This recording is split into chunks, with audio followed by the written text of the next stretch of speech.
And now a message from our friends at Fetching Food. The 1970s and 80s had Elbow, Gravy Train, Purina, Meow Mix, and Bell Bottoms. You've changed your clothes, now change how you feed your pet. Like Bell Bottoms, kick the kibble and join us in the 21st century with the healthiest diet for dogs and cats. Feed naturally, feed raw, feed Fetching Foods.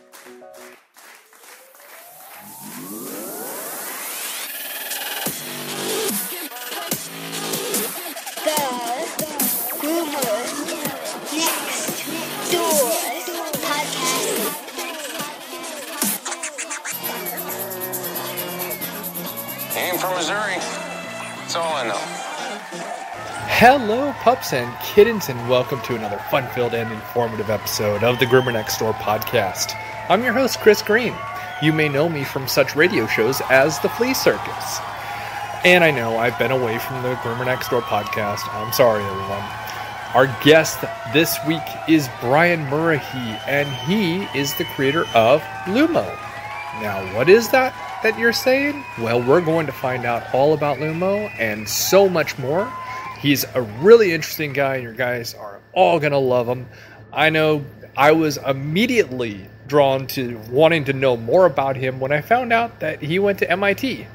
I've had a lot of great people on, a lot of great minds, but I do believe this is my very first MIT grad that I've ever had on the podcast. So it was very interesting to talk to him, and absolutely just the most delightful guy.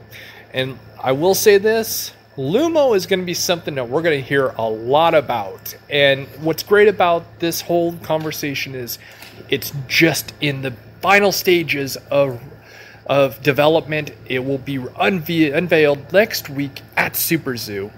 And so all of you are going to get to hear him before a lot of people do. And he has really been around a very short amount of time. If you did go to Global Expo, you did get to see him there. But for the most part, he's new to this industry, and he's going to shake it up. And by that sound, Brian's about to enter the podcast studio, and it's great to be in here. I really do miss this show, and I will be doing more of them as soon as I can. But in the meantime, welcome Brian Murrahy to the podcast.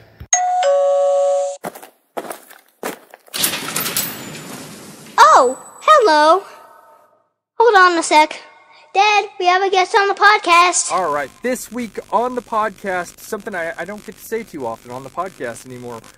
We are so fortunate. We have a real smart guy on, and I'm looking forward to learning a lot more about him. This week we have Brian Murrahy, and he has a great company called Lumo. Thank you for being on the podcast. I'm looking forward to learning about you. Thank you for having me, Chris. I'm enjoying. I'm looking forward to chatting with you. It's going to be fun. So, for starters, one thing I love to learn is I like to learn a little bit about the person that we have on the show. And since, you have somewhat of an accent, I'm guessing, well, you're not from around here. So, Brian, tell us about yourself and how, how did you become who you are? Sure. So, yes, you're right. I am from the UK. I was born in London and grew up there. My family originally from Ireland, so I actually, growing up, had the best of both worlds. During the summer holidays, my parents would send me to my grandmother's house on her farm, and I'd be put to work driving tractors and making hay, milking cows. So it was good to grow up in an amazing city with a lot of opportunities, but also to be able to enjoy nature. So yeah, I've got an amazing childhood that I'm very happy about and proud of. That sounds like a lot of fun. I know a lot of people who grew up in a farm, and they always said that they were more well-rounded than individuals who grew up in the city. And I've always wondered if that was possible, because I grew up in a city, so I really couldn't say I understood. But that sounds like it developed you into a very well-rounded person. Sure. Sometimes in cities and in work and in life, it can get hectic. And nowadays, with cell phones, you're always connected. But I think that for me, now, going to nature, that's a sort of a event to go somewhere to escape. And right now, what we do in America is we often go camping, my family and I, my wife and kids. So that's something something I enjoy to do to just get away from it all. So, do you have a specific favorite place to go in camp, or is it just anywhere that the card takes you? Anywhere really. So we have visited many amazing places in New England. Vermont is one of the favorites. And recently on our family vacation, we went to Utah, and Nice. we stayed under tent there near the Zion National Park. And it's amazing. So we really had fun there. We also went rappelling, and it's quite scary to see your little kids like on a rope dangling off the side of the cliff. But we all survived, and it was an amazing experience. Wow. Yeah, I honestly, I would do that. I don't know if I would let my daughter, just because I'm one of those parents. I'm like, oh gosh. But then I say this, and of course she would be already on there on the rope, and I'd be going, maybe you shouldn't. And I'd be talking to some bush or tree and thinking it's her, and she's already off and doing it. So that is cool. Yeah. Pretty much like that. So, now, you've got this education behind it. And like I told you before we started, I've talked to a lot of smart people in my day, but I don't think I've ever had the luxury, the honor, and privilege to talk to somebody who actually went to MIT. Tell us about your experiences at MIT, because, again, I'm fascinated by well-rounded, intelligent people who go to these massive schools of technology and things that I could possibly never do in my life. So talk to us about MIT and how did that all come about? Sure. So I came to MIT in 2010, and there was a reason why. So when I was in London in UK, I worked as a structural engineer. So my background is in designing skyscrapers, and so if anybody ever visits London, there are a number of tall buildings that I led the structural design of. And that was an amazing career. I really enjoyed that. But then there was the global recession in 2008. And so a lot of these projects were being shelved. They were just being put on hold until the economy recovered. And then I looked, I wasn't doing such exciting work, waiting for things to pick up again. And so I thought it's a good time to go and further my education. So I applied to MIT and was very fortunate to be accepted to the business school there. So I wanted to learn more about business and how to manage to help me in advance in my career. When I got to MIT, it's an amazing environment. So there's a lot of amazing things going on in technology. You can see robot wars there. You can see amazing technologies that can generate, electricity in new ways. They actually have a fusion reactor on the campus. So there's amazing things going on there that you just can walk by every day, and it's open door. It's amazing. People can visit and walk wherever they like. But when you're at the business school there, I know that sounds kind of very, highfalutin, but actually what's really cool about MIT is engineers and folks at the business school meet. They mix quite a bit, and they get together and they say, what's the latest and greatest technology? And then they work together to think, well, how can we bring this to market and make it a business so that the world can make use of it? And we went to classes where the founders of Dropbox are there, talking about how they made this website we can share files, or there could be Zipcar, or there's all sorts of companies that have come out of MIT, and it's a very exciting place to be. Wow. I know it's off the topic in a sense, but I love Dropbox. I mean, that's how I put all these files together to make a show, is through Dropbox. That's amazing that it came full circle for me. That's awesome. Oh my gosh. And no, it's not that highfalutin or even to any degree snobby of wanting to learn how to do business and learn it from a great college like that, because again, like you said, you have architects, you have electricians, you have rocket scientists, if I'm not mistaken, that even go to MIT. Sure. And even down to, I know it's kind of funny that's why I laughed about the arc reactor type thing, because of course, like everybody else, I love Marvel and I love Iron Man, so it's funny that they would have something like that, but at the same time, it makes sense. So that's interesting. So now you're obviously not by any means shy when it comes to jumping into interesting and massive operations by having great buildings that you're building. Now you have this education, and then Lumo started, or at least the idea. And this is the one thing I love to learn is how did the origin start? Sure. So whilst at MIT, I was really enjoying my time there, and there's an entrepreneurial spirit there, and then the university very much supports that. There's a lot of resources. So I decided that after I've graduated with my business administration degree, I want to start a company, and I want to design products. So it's what I was doing in my past, which is design.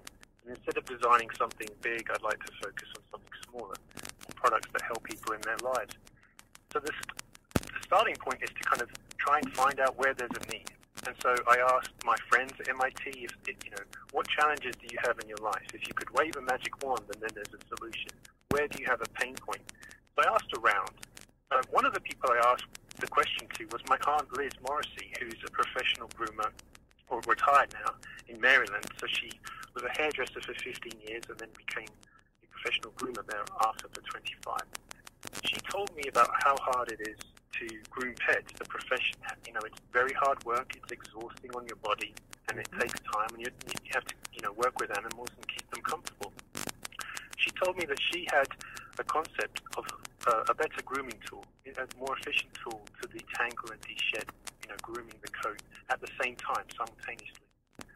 I'll be honest with you, Chris, I thought I recognized the problem, but when I first heard about it, I thought, there aren't that many groomers in the country, so, if we work hard on making an amazing product, then, maybe it's not the world's biggest business.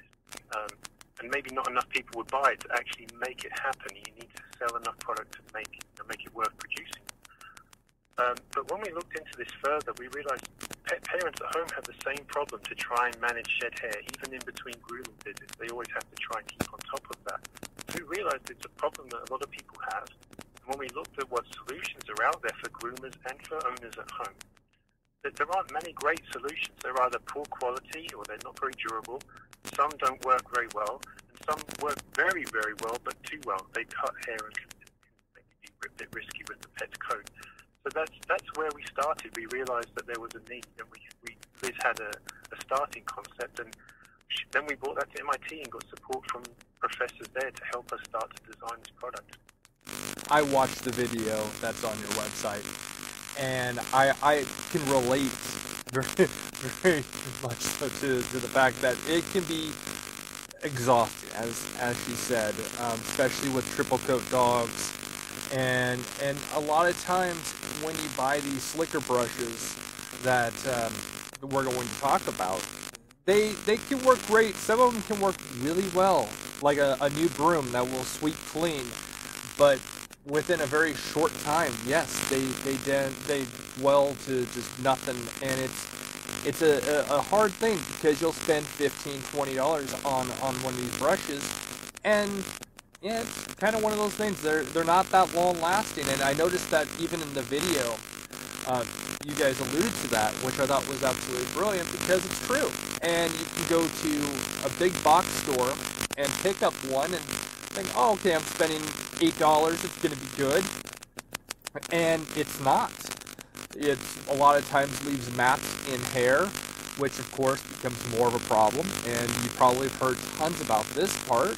And then the mats become more of a threat to your dogs or even cats, and can cause problems, including circulation, where even I've seen tails literally die off and because of these mats. So I can completely see the need, and I love the fact that you were worried about durability. That was a very important thing for me. Sure. So the grooming salons, the most challenging environment product will ever be in terms of it being used in a tub with soaps that are corrosive, dropped on the floor, and working with animals as well. So it's got to be durable and safe. So that was one of our key focuses. There are a lot of other grooming choices out there, as you say, and some work well, some don't, but not very many of them last long at all. That's true across the board, and that's a shame. And we also care about the environment, so we wanted to create something that when you buy it, it lasts. And our packaging, we really care about the environment. Our packaging actually involves no plastic. So in every way, we've tried to make a product that is as best as it can be. There may not ever be one product that's going to solve all problems completely, but it's definitely one of the best options we believe that we're bringing out there to the market to help groomers and pet owners manage tangled up hair and shed hair. Well, it's like every groomer has to use a slicker brush. There's just no way around it. And you even mentioned in the bathtub. I'll tell you, one thing that will probably surprise you is that not all groomers, when they're washing the dog, uses a slicker brush. This is one of the things that a lot of people don't realize. Because again, and coming from that field, I can tell you, it is so important when you're washing a dog to use that slicker brush. Now, of course, short hair, it's different, but I'm talking about your double coat and triple coat dogs. If you're not using that slicker brush every time, you're not getting down all the way. And that's one thing that we'll go into more with larger dogs, double coat, triple coat, stuff like that in a moment. But that's one great key that you just mentioned that a lot of people don't realize. That's really important. So one of Liz, my aunt's peeves about pets she sees coming to her, and this is just a sort of a heads up for groomers there, that you're right, it's really important to completely brush shed hair out of the coat when you're in the bath, because we sometimes see, not often, but there are some cases where pets come and they still have these little white flecks, which is soap lye. It's dried up soap that's kept in the coat because not all the shed hair has been taken out. So it's really important to get out all that yucky stuff. Otherwise, it can trapped in the coat. It can cause hot spots and all sorts. So it's that's a very important part of the process. And there's even the gray spots on darker dogs that actually is the dirt that's still there. I'm sure that she's told you horror stories about that as well. Sure. So we'll kind of let everybody just kind of ponder and let that simmer for a moment. So we were going to, of course, talk about how the name Lumo came about. And I'm always, like I said, just like the origin, always curious, how did you come up with the name? Sure, that's a great question. So I came up with the name, and my goal was to create something short, something that was used 4 letters maximum. So you can think of Dell or Sony. These are easy brands to remember. So I picked Lumo. So I picked Lumo. The LU comes from my wife's first name. Her name is Lucy. She's one of the co-founders. And then we've been talking about my Aunt Liz, her last name is Morrissey. So I took the MO from her last name, put them together, and we get Lumo. So I basically named the company after my wife and my aunt, who were involved with me in founding the company. So and then there's more to this. There's some good omens that happen then after that. The first person I tell the name of the company to is my wife, and Lucy's from China. So when I told her the name, she literally was shocked, and I was surprised in a way that, like a ghost walks through you, and that yes, like that reaction. So she said, "Brian, did you know that if you say Lu Mao in Mandarin in Chinese, it actually means to rake hair or comb hair?" Whoa! Wow. And I had no idea. So we took that as a good omen. That the name of the company in Chinese, where Lucy's from, it means to comb hair.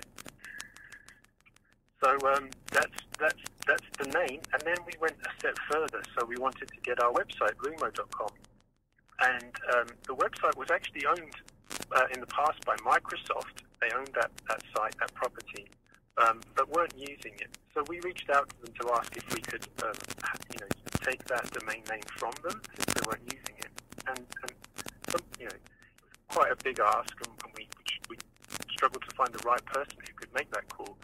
But we actually ended up writing a letter to the C-level executives of Microsoft, the CEO, the chief marketing officer. And it came from our son as a baby, so he hand-stamped the letter to ask for their support, and he signed it as the chief pooping officer. But Microsoft responded. So Tony Bates, who is now, I think, a president of GoPro, he basically made that possible. He made it able for us to use that domain. We're very grateful to the support that Microsoft gave us. That was incredibly generous and supportive. That is amazing to be able to grab a domain, especially nowadays where domains are a commodity. It's a piece of property, digital property, but still property. That is actually really cool, and to not know that in Mandarin it would mean rake there. That's crazy. I bet you actually had just chills down your body going, I did not know this. Wow. That's right. Very spooky. Wow. Wow. Again, I'm going to go back a little bit when you were talking about designing buildings in Europe. It's so funny to think about the way a lot of Europe and even down to the Middle East, we're talking Qatar, Abu Dhabi, Dubai, how they really are focused on your architecture. They're not focused on the Western side. They really do focus a lot on what Europe's doing. And I find that to be very interesting. And you're the first person I've been able to talk to about that. So it's been washing around in my head this whole time going, that's got to be amazing. And I know it's off topic, but did you ever design any kind of buildings outside of the UK? Yes, so the majority of the projects I worked on were tall buildings, skyscrapers in London. Yeah. And then there were a number of other projects. So one was a sports centre in Dubai. Yep. It was a swimming pool and a sports complex for, I forget the name of the games now. I don't think it was the Olympics, but it was another sporting event.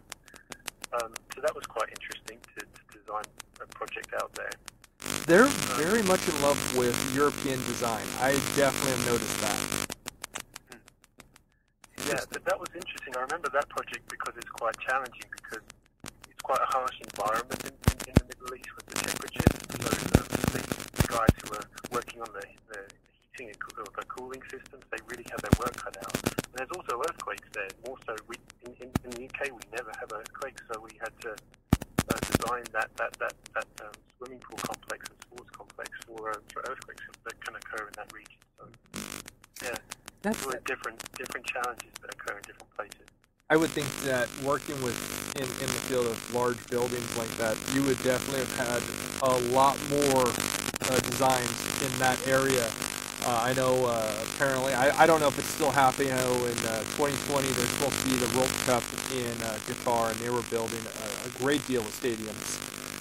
And a lot of them had that soccer feel that it's going to be, but more European than anything else. And they really do adopt a lot of your designs, and I think that's the most interesting knowledge and concept, and it flows with me going, it's strange, there's so many places in this world that you could look at designs, you could look at the Orient, you could look at Western designs, but it's European designs that are the most prolific, and I find that to be very interesting. So, back on topic, I do digress, but I find your background to be very interesting, so it's going to be one of those things that I'll have to keep myself on track. So now, back to this brush. Now, you came up with the name Ridgeback, and I'm curious, how did the name come about? So, we call it a grooming tool. So often people call it a brush, but it's actually, we call it a tool because the tines are not flexible, and that's important so they can groom through the coat. The name Ridgeback actually just came about by accident. So the tool can self-clean. So there's a little moving part you can see in the middle, and we left it open. People say, why didn't you kind of enclose it so people can't see what's going on? But it goes to your discussion about design, and a lot of the buildings that I worked on, you can always see through the elevators and the escalators, and you can see all the gears turn, things like that. So we went with that in this product. You can see how it moves inside. But basically, what happens is if you look at the back of the product, where that moving part fits in, there's a ridge along the back of the product because that's where it needs a bit more space to fit. And then to the side of the product, it gets thinner. So looking at the back of the product. I happen to love the breed of dog Ridgeback, but my wife won't let me get one because they're too big. But, we went with that. We went with the Ridgeback, and I'm pretty happy with the name. I like the name, and I was wondering if it was a throw to the actual breed itself. One of my friends who has been on this podcast and radio show, Troy Allison, he is a big fan of that breed and has a few of them. So it was like, oh wow, I wonder if it's actually to do with the breed itself. But I love the idea, and I like how it flows. It does flow with everything. Now, the design, as you had mentioned, it's got that open concept, which I do like. I like to see everything in motion, so that's really cool. Now, the other thing that caught my attention to it, which I always have called them a slicker brush. I know that they're a tool, so I'm one of those guilty ones who have always just called it a slicker brush. But with this tool, you have a design that is different. And I mean, by the way, it's in a triangle or even a Christmas tree type look. And I was curious, is there some kind of science to the reason why it went into that? Because most of them are circular. Some of them have that weird square, which don't seem to work well, but that's not the point. So that's what I'm thinking, is this triangle, is there some kind of reason why it'll work better than everything else? Yes, so there's a lot of different shapes you'll find in the product. So I'll start with the triangle. So basically, the tool gets narrower as it moves as it's away from your hand. So at the base where you're holding the tool, it's wide, and then it narrows. And there's many reasons. One is the narrowing allows groomers to kind of work in areas that are tight, so between the legs of the dog and the body. So you've not got as much space to move the tool through there, so that narrowing helps. And in addition, ergonomics is important, so when you're holding the tool, it's comfortable. As the product has got less to it the further it is away from your hand, so that it's not going. You don't feel like it's rotating your hand. So the widest part is closest to your hand, where you've got a firm grip on it. So that's the reason for the triangle shape. And actually, if you look at the product from the side, it's a banana shape somewhat, so that you don't have to rotate your wrist too much. The product kind of rolls through the coat, and we've designed it to minimize wrist rotation literally using like a robot model to figure that out. But I think the most important part about the tool is the fact that what it's doing is that it's doing a number of things at once. So for our yellow top tool, it detangles and desheds at the same time. So the row of combs nearest to where you're holding it, they're widely spaced and they're long, so they can break up tangles and mats, and they're long, they can get all the way through to the undercoat, pull that out. But then as you're pulling the tool through the coat, row by row, those combs become closer together and tighten up, so then it catches the shed hair that the combs before it had disrupted. So you've got a disruptor to break up the coat, and then following behind as you're dragging the tool, pulling the tool through, to collect shed hair. We found that to cut time in half when we've done tests, especially on the heaviest coated dogs. So that's the part that really we hope will make groomers' life a lot easier. Very, very intelligent, because that curvature that you're talking about, the majority of them that I've ever seen are just up and down. They're just straight. And a dog does not have just a straight body. I can't think of anything that's really straight except for a snake, and, well, we're not going to need to use the tool on them. So it's kind of interesting to think that you actually added the curvature into that so that it will meet the body and at all times flow. And that's a really unique idea. So we have long hair. Right now, you have long hair, you have short hair, and you're in development for extra short hair. So kind of walk us through that. Sure. So pets are very diverse. There's not one single tool that you could use on any type of breed. It's just not possible. So no one's saying that a single tool is going to be, going to solve all your problems. We approach this like a swimming pool. So we started at the deep end. And the deep end are heavily coated breeds like Bernese Mountain Dogs, Newfoundland and the like, and even long coated golden retrievers. So our long hair models, they focus on those types of breeds. So they've got combs that are widely spaced, and they can get in and detangle and remove undercoat. And then you've got the follow-on combs as you're pulling the tool through the coat. to collect shed hair. Then there's coats that are in the middle, which we call short hair. And these could be for breeds that are significant shedders, like corgis or Labradors.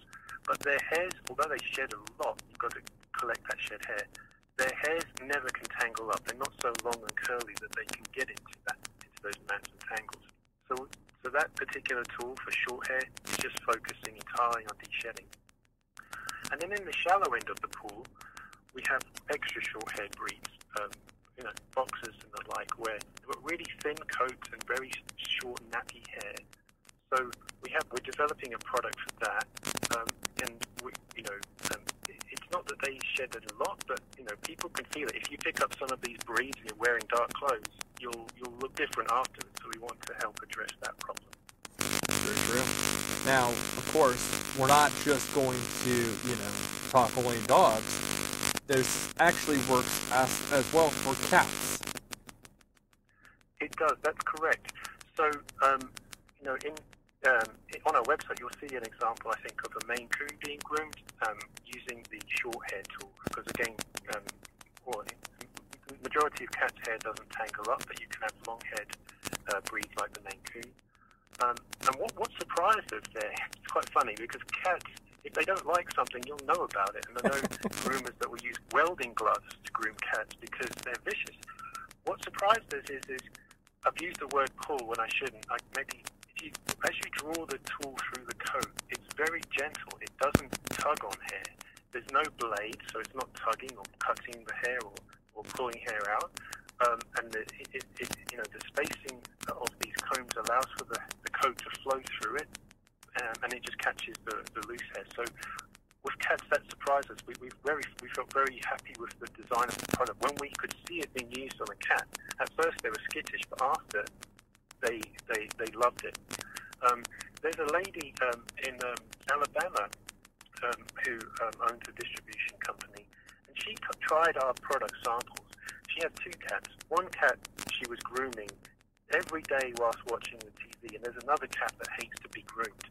But that cat got jealous and decided he wanted him as well.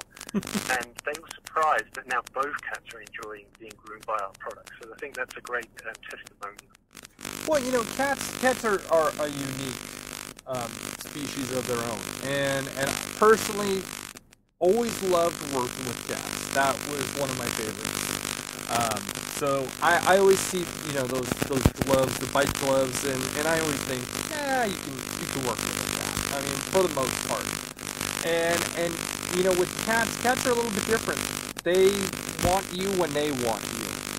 And it sounds like she had this tool that really enticed the cat to want to stay with her. And cats with their licking, and if they're indoor, outdoor, are going to, get wet, get muddy, and sometimes that can be a real problem.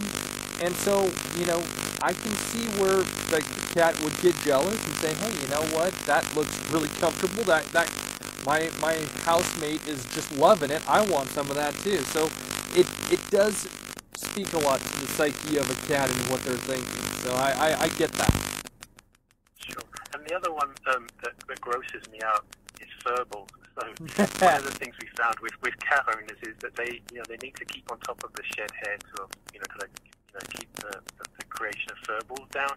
So that's another positive. So being able to groom a cat with a tool that they're comfortable with, and then try to manage shedding, that's one of the benefits from the perspective of cat owners. That is true. It is the worst thing to get up in the morning and to step on one. Yes. or I mean, I've luckily never had this happen where one have left it on my pillow, but I've heard the stories. It's bad enough you get up in the morning to go to work and all of a sudden you just step in a puddle of cat hair, and yeah, not fun. Not fun at all. It's the retching part that gets me. When I see it when they're doing it, I just want to bark too. So not for me. Yeah, no, I'm with you on that. That is the one thing, and I can go into a whole different subject when it comes to nutrition and everything and how that'll help, but we'll save that for another time. So, okay. You have coming up next week. Boy, I can't believe we're already that close. You are going to be in Las Vegas, Nevada for Super Zoo. So kind of take us through excitement, anticipation. What is some things that you're looking forward to? Yes, so Super Zoo will be our official launch trade show. We're at booth number 4521 for any groomers who would like to visit us. We'd very much like to welcome you. We're excited to go there. We've had a soft launch at Global Pet earlier this year, and we had a very positive reception from pet businesses who supply and sell product to either pet owners or to groomers in their salons. So now we're ready. So we're at the stage now where we're starting to receive our first batch of product that we're going to put into our warehouse, which will coincide with the Super Zoo launch. And that's now where we'd like to get the product out there into people's hands. So we're really excited about that. We have sold some products already, so we had some early samples. And what was really heartwarming for me is, in these days before the show, people know we're going to the show, and they were calling, a pet owner was calling to buy the product. And then I said, well, how did you hear about this? We haven't had the big fanfare yet. We're not at Super Zoo. We haven't launched. And they told me that they had heard about the product from a groomer that had bought it from one of the regional shows that we've been to before, to just sort of test how we're doing it before we go to this big Super Zoo show. So it seems like everything's really coming together. It's a lot of work, and then thanks to my team who are supporting this, and to Coastal Pet Products, they need a mention as well. They're incredibly supportive. They're going to also be showcasing the product in their booth. They will be a distributor of this product. They're incredibly supportive folks, and thanks to them as well. Amazing. Yeah, it's amazing. I got you know how I was brought into this, and when I read the press release and I got to see different things, I was like, ooh, very nice. And really sad I don't get to see you in person at this event, because I would have loved to have just probably stayed there and just chatted and bugged you for the rest of the day. So you probably dodged a bullet there, because I would have had so many questions and just sitting there like a child, just wanting to be educated on everything possible. So it is next week. Now, we're recording this on a Wednesday, and I will pretty much have this up tonight. So it's almost going to be a live podcast to some degree, a couple hours in between. So you guys have anybody who is listening who is going to be in Las Vegas, you can go and meet Brian in person at Super Zoo. Take my place. I would definitely give it to anybody who is in the area. If I could, I would. Now, I know the launch is next week, but is there a way for anybody to actually order currently? There is. So we're testing our website. Our website is going live, and we expect to have tested the system to make sure we can take orders and then ship them to customers in the next 2 weeks. So certainly by September 1, that's our plan to be ready. So for anybody out there looking to purchase the product, it's going to be available very, very soon. One thing I love being able to talk to somebody who is in this stage. R&D is one of my favorite parts of anything pet related. So when I get to talk to somebody who is coming up at this stage, I feel very privileged, especially when they make it and they become a big name, because it does happen. And I can't tell you, once I talk to somebody and then I'm like, oh, I've heard of them, and they're still in research and development or right at launch, and then all of a sudden they blow up and they're this huge company. It is so amazing to me to know I was able to talk to them, and you're definitely on that list that I definitely will guarantee within the next year we're going to be hearing a lot of different things. Now, one thing I always love to ask is, has anybody approached you, or have you thought of doing the show Shark Tank? We have been approached in the past, and in the past we decided not to go on it. We may in the future. It's a fun environment, and I just want to do it for the pure entertainment, because I'd love to see how my Aunt Liz could handle those investors. I think that we'd find out who the real shark is, and I'm not kidding. So I'm just gonna say this. I had Brandon Zavala, who had Apollo Peak wine, and he was on, and then all of a sudden, about 6 months later, I find out that he did Shark Tank. Now, he couldn't tell me, and I if you did do it and you couldn't tell me, I would understand. But I will honestly say it was amazing to be able to see that, and I don't know, there's something telling me that this is just going to be a little minor start. I have a feeling there's more, and so I have to ask the question, what else, because there's no way in your mind you're only thinking about one thing. What else is in your mind on development, things that you want to put to market for the pet industry? Yes, that's right. So we want to build a brand. So we want Lumo to mean something, which means it's a quality product that really takes care of your pet. We want to complete the products in the grooming category first. So we've got a number of other models. We're going to follow up with models that manually clean at lower price points for people on a budget. And we'll work on the design of liquid cleaning products as well. So we want to complete that solution first. But basically, this is Lumo's. This is what we've got to help you with grooming. But beyond that, as you know, well, we started at MIT, and whilst we were there, this wasn't the only idea we had in our minds. We prototyped and tested others. So we want to come out with some more technological products, some to help pet anxiety. Pets are nowadays left at home a lot while both parents and owners go to work. So there are products out there. We've got some new ideas which are different. And also in terms of automatic feeding as well. So we've got different approaches. There's a lot. That's a really hot space. One of the cool things is we've got an amazing manufacturer behind us. So the people that make our product make OXO Good Grips, the brand you'll know in your kitchen for potato peelers and the like.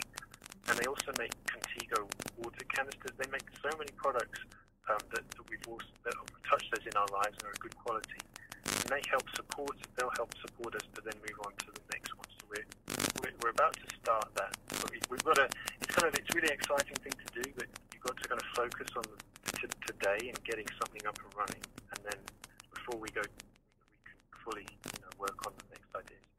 Well, I have a feeling that you probably sleep maybe 1 to 2 hours a night, and you're always thinking about new things to design. So I imagine that within that year that I'm giving you 1 year until next Super Zoo, that I imagine we're going to be seeing some really interesting things that I'm looking forward to, and so that to me is amazing. Now, I wanted to touch on this before we wrap up, and that was, you have a great program within the website. So it is up and running. I was playing around on the website to learn a little bit more about you, and I did notice about your referral process, and I thought that was something that we definitely should talk about before we close out. And so I'm going to pass it back over to you and kind of share the idea and what the benefits are to your referral process. Sure. So Lumo was created by a groomer to create products for groomers. So Liz, my aunt, this was created from her. It wasn't a product designer that had no grooming experience and was asked to come up with something new. So we've always wanted to bring our product to groomers first. And as we were doing that, we got a lot of positive reception. And then those groomers out there are telling their customers, hey, I bought this tool at PetQuest Trade Show in Ohio, and you should go look at it. And when that moment happened, we realized, well, we want groomers to be part of our team, to advocate for our products, and we should reward them for doing that. So we came up with this program. So it's very simple. On our website, lumo.com/groomers, and you can go there now and sign up. You sign up, provide us with your name and your email, and then what we do in return is we email you back a code. It's a code which is yours, it's unique.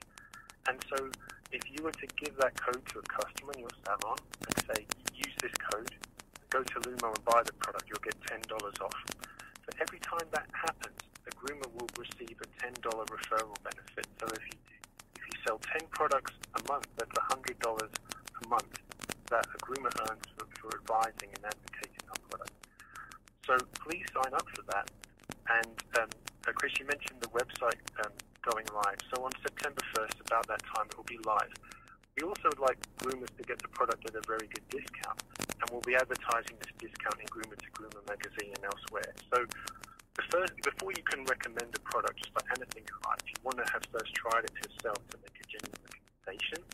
So groomers, when the website's ready and you can contact us for any information, use the code TRYLUMO, TRYLUMO, and that will take 33% off the price.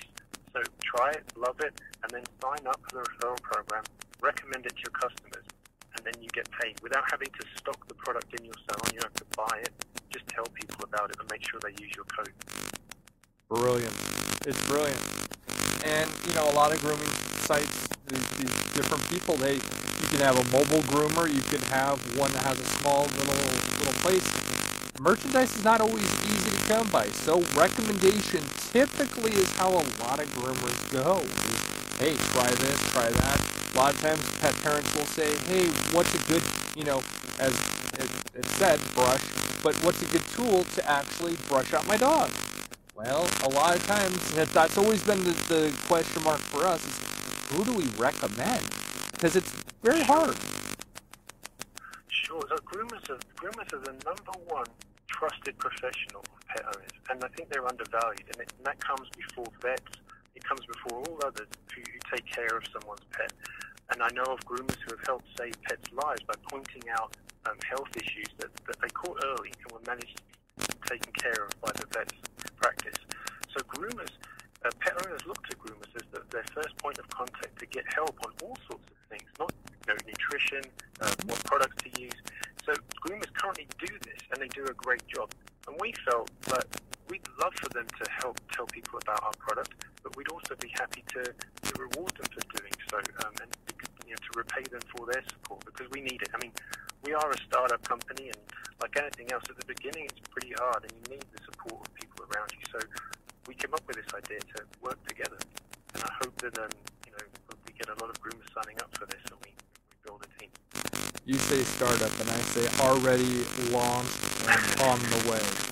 And we're at that point. We're at that tipping point. And I've been doing this long enough to kind of tell who has it and who doesn't. And when it comes to technology, that is the key component. And when they don't have it, it's usually goodbye. You have that element, and it's going to work out. And like I said, 1 year from now, well, you won't be taking my calls. Okay. Well, I hope you're at Superzoo 1 year from now, or we've got to meet in person. That's the plan. I will be there next year. If I could have been there this year, I would have, but it just didn't work out for me. But hey, you know what? What the worst case scenario was, we were able to talk, and you know what? Still, can't complain on that. I can't. Sure. This is fun. Is there anything else that you want to add before we head out? No, thank you for the time, Chris. I really enjoyed chatting with you, and it's really exciting now. This is what it's all about for us now. We really love connecting with groomers, sharing our story, and it's really genuine. So we really want people to learn about this, and feel free to reach out to us. We'd love to chat with you and come and visit us. I definitely appreciate it. Well, I'm Chris Green. Have a pet-tastic week. This is Brian Murren, and we will talk to you guys later. Have a pet-tastic week. Bye-bye, everybody. Okay, gotta go. It's my bedtime.